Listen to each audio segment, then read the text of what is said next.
trago aqui uma grande preocupação em relação à agenda social. É verdade que no tempo em que se pensa a economia, se pensa o consumo, as nossas agendas sociais ficam de lado. E trago uma questão que me preocupa: as conquistas, os direitos adquiridos pelos povos indígenas. E faço questão de explicar quais são esses direitos e como eles foram obtidos. O Constituinte de 1988 estabeleceu no capítulo 8º os artigos 231 e 232. No artigo 231, no caput, diz: são reconhecidos aos índios sua organização social, costumes, línguas, crenças e tradições, e os direitos originários sobre as terras que tradicionalmente ocupam, competindo a União demarcá-las, proteger e fazer respeitar todos os seus bens.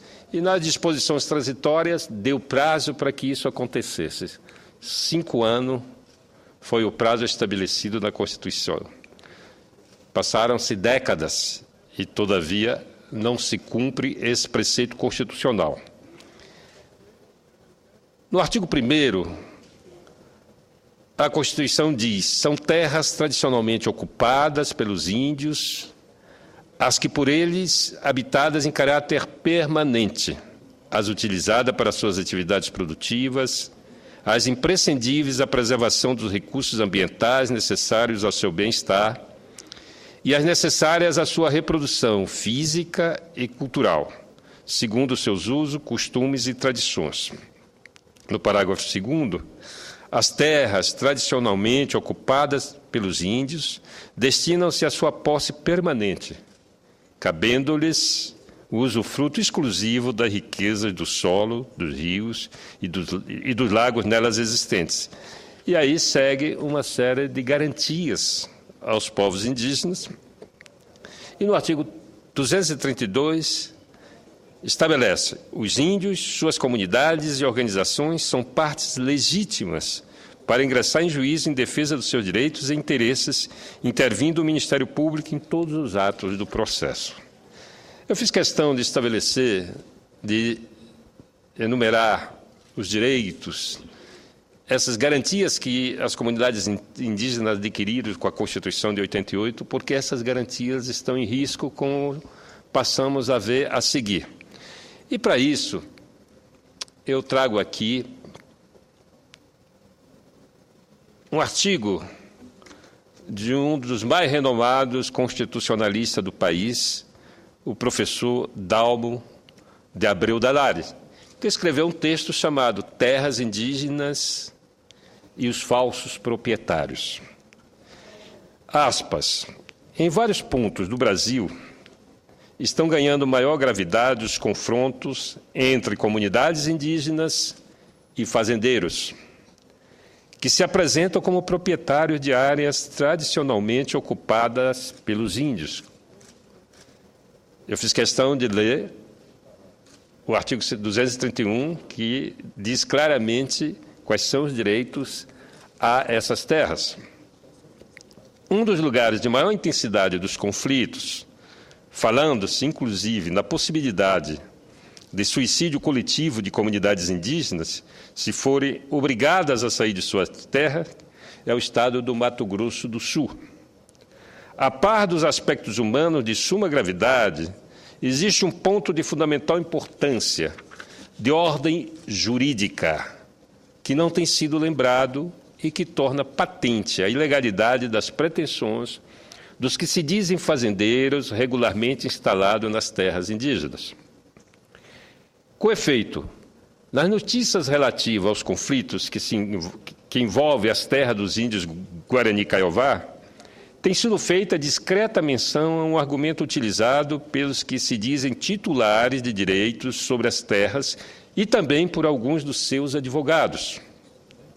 Dizem eles que se tornaram proprietário por volta de 1940, mediante negociação com o governo do então Estado do Mato Grosso, antes da divisão, mediante doações, teriam obtido a propriedade das terras tradicionalmente ocupadas por comunidades indígenas. É possível que sejam realmente detentores de títulos de propriedades formalmente registrados, o que dá a aparência de regularidade. O aspecto jurídico que tem sido ignorado ou acobertado é a circunstância de que o Estado do Mato Grosso não era proprietário daquelas terras e, assim, não tinha o direito de dispor delas, fazendo doações ou vendas.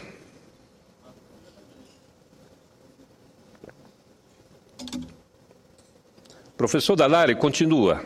A raiz da questão jurídica é a chamada Lei de Terras, que é a Lei número 601, de 18 de setembro de 1850, que regularizou o regime de terras no Brasil. De acordo com a Lei de Terras, quem era titular ou herdeiro de doações de terras feitas pelo governo e que efetivamente ocupava essas terras com algum tipo de exploração, obteve o direito de ser declarado proprietário. Mas extensões enormes estavam desocupadas, pois os donatários não residiam nelas e não as utilizavam para qualquer finalidade produtiva. Essas terras foram, então, reintegradas ao patrimônio público do governo brasileiro, surgindo, assim, a expressão terras devolutas, pois estavam sendo devolvidas ao proprietário originário.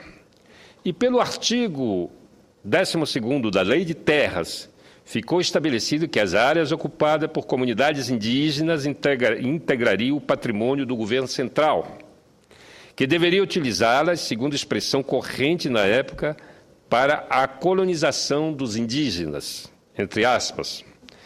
Em valioso comentário da Lei de Terras de 1850 e sua importância para as comunidades indígenas, é a obra clássica de João Mendes Júnior, intitulada Os Indígenas no Brasil, Seus Direitos Individuais e Políticos, publicado em 1912. Nessa obra, ressalta o eminente jurista que a relação do índio com a terra é de domínio imediato, congênito, isto é, um direito originário, que, observa ele, já foi reconhecida pela legislação portuguesa do período colonial.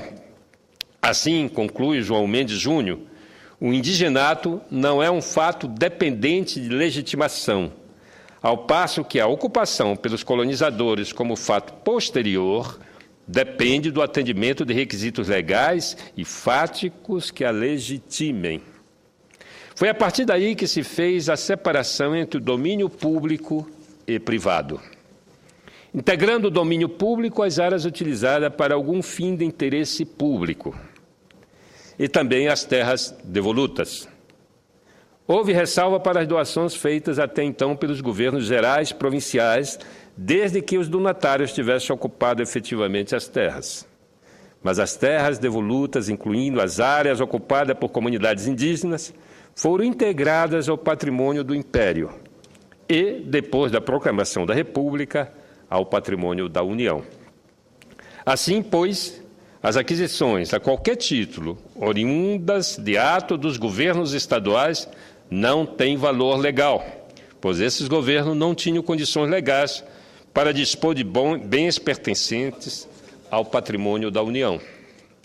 Tudo isso é muito claro para quem analisa de boa fé a evolução do regime de terras no Brasil. E quanto às terras indígenas, a Constituição de 1988 dispõe expressamente no artigo 20 que são bens da União. As terras tradicionalmente ocupadas pelos índios. Além disso, é absolutamente clara quando estabelece no artigo 231, que fiz questão de citar no começo, que são reconhecidos aos índios sua organização social, costumes, línguas, crenças e tradições, e os direitos originários sobre as terras que tradicionalmente ocupam, competindo à União demarcá-las, proteger e fazer respeitar todos os seus bens. Em 7 parágrafos acrescentados a esse artigo, são reafirmados com minúcia esse direito sobre as terras, dispondo-se expressamente de que as terras de que trata esse artigo são inalienáveis e indisponíveis, e os direitos sobre elas imprescritíveis. Esse último dispositivo é de fundamental importância, pois tem havido casos em que invasores de má-fé negociam a ocupação das terras com lideranças indígenas ingênuas e desinformadas, pretendendo assim legalizar a invasão. Em termos jurídicos, é legalmente possível a celebração de acordos para a exploração conjunta das terras indígenas e de suas riquezas por índios e não índios.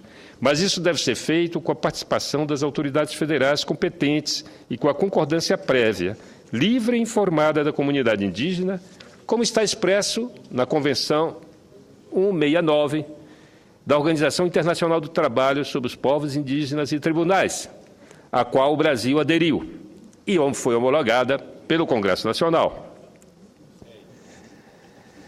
Fora disso, a presença de invasores em terras indígenas configura ilegalidade, o que exige a pronta reação das autoridades competentes para a garantia dos direitos constitucionais. Essa é a manifestação do professor Dalmo de Abreu Dalari. Fiz essa introdução para manifestar aqui a minha enorme preocupação, senador Aníbal Diniz, Vossa Excelência que vem de um estado que tem uma grande população indígena, de que se pretende, na Câmara Federal, aprovar o projeto de lei complementar 227 de 2012. Setores do agronegócio de grande influência no parlamento, com essa atitude, pretendem golpear de morte o direito dos povos indígenas.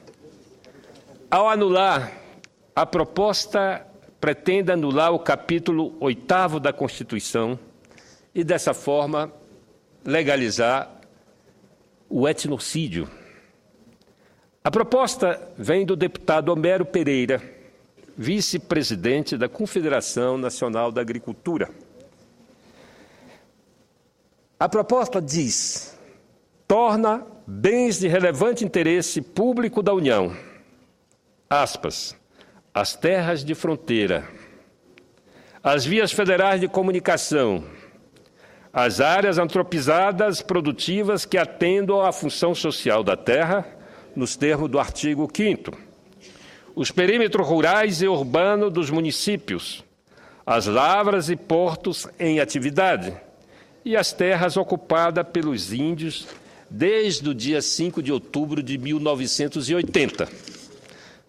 Trocando em miúdos, quer dizer abrir as terras indígenas ao desenvolvimentismo, à exploração econômica pelos não-índios, quer restringir a criação e ampliação de terras e anular as criadas após 1988. A supremacia desenvolvimentista adotada nos últimos 2 anos impõe como prioridade o lucro pela exploração desmedida das riquezas naturais, impõe o desprezo aos direitos dos povos originários, aos direitos humanos. Nenhuma legislação brasileira, em qualquer período da história, ousou chegar a tanto. Habituados à prática como desrespeitar, oprimir, subjugar, escravizar, expulsar, assassinar, expropriar, como trouxe à tona o relatório Figueiredo, um relatório que foi elaborado há 40 e tantos anos atrás, só agora a sociedade brasileira tomou conhecimento do relatório, fazendo uma análise exaustiva da situação dos povos indígenas, falando sobre a implantação, naquele então, na agropecuária no Mato Grosso, os que representam o agronegócio não admite ser iguais aos demais brasileiros. Entende-se que eles, e eu já vi vários discursos nesse sentido, de que eles são os que garantem o equilíbrio da balança comercial. Eu tenho uma visão diferente sobre a exploração intensiva dos recursos da natureza, como são os solos. Os solos, como sabemos, eles sofrem um desgaste permanente, um processo de assoreamento, de desertificação, e a longo prazo, evidentemente, as perdas são irrecuperáveis. Na Câmara, há um desejo de atropelar os procedimentos normais, os debates normais de um projeto desse quilate. E tenta-se aprovar um regime de votação de urgência para atropelar qualquer processo de discussão. Isso acaba com todos os direitos atribuídos e historicamente garantidos às populações indígenas. Não é apenas o 227 que coloca em risco as conquistas e os direitos indígenas. Nós temos também a PEC 215, o PLP 227, que já citei, o PL 1610, a PEC 237 de 2013, são alguns dos projetos de lei feitos para agravar e perpetuar as injustiças e desigualdades sociais, a revelia da sociedade. E olha que a sociedade, o povo está nas ruas clamando por justiça, clamando por responsabilidade pública. Estas proposições devem ser arquivadas enquanto esta Casa não garantir democraticamente, Senado e Câmara, a representação decisória dos que são diretamente afetados, os povos indígenas. Por isso, como forma dessa Casa atender em parte a Convenção 169 da OIT, para que as populações tradicionais sejam ouvidas em caráter decisório sobre as obras das suas terras e legislação que afete seu modo de meio de vida, é necessário que tenhamos mais atenção, que nos organizemos mais aqui dentro para dar ouvido a essas populações que clamam historicamente por justiça. Ratificada pelo Brasil, a Convenção 169 da OIT tem sido ignorada, inclusive nas obras do governo federal. É fundamental ainda reduzir a judicialização. 90% dos processos de demarcação, homologação das terras indígenas hoje estão sob tutela judicial. É fundamental demarcar e desintrusar todas as terras homologadas, fortalecer e dar independência à FUNAI, determinar uma postura constitucional à AGU, evitar que acordos de ocasião ditem as regras da política indigenista, que deve ser tratada como política de Estado. Um governo que, em 10 anos, promoveu avanços importantes para o povo brasileiro, em todas as áreas, pode e deve garantir aos índios as terras que lhe foram tomadas e negadas ao longo dos séculos, com apoio dos governos estaduais e federais. Não combina com os avanços ratificados o atraso que a bancada do poderoso agronegócio pretende impor aos direitos indígenas. Portanto, cabe ao governo, sim, que tem maioria na Câmara e no Senado, defender os direitos constitucionais dos povos indígenas brasileiros. Muito obrigado, senhor presidente.